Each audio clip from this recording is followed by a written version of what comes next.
Hi everyone, welcome back to Genius Junkie. In today's video, I'm going to show you how to use ChatGPT, an AI-powered language model developed by OpenAI. Let's get started.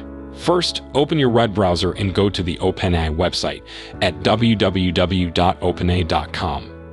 Navigate to the Products section and click on ChatGPT.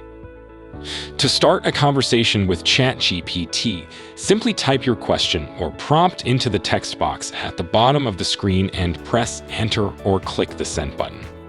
ChatGPT will generate a response based on your input. You can continue the conversation by typing additional questions or prompts, and ChatGPT will respond accordingly.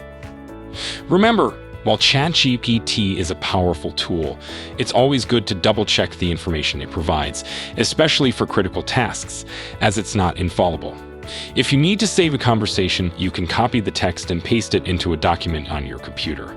That's all there is to it. You've now learned how to use ChatGPT.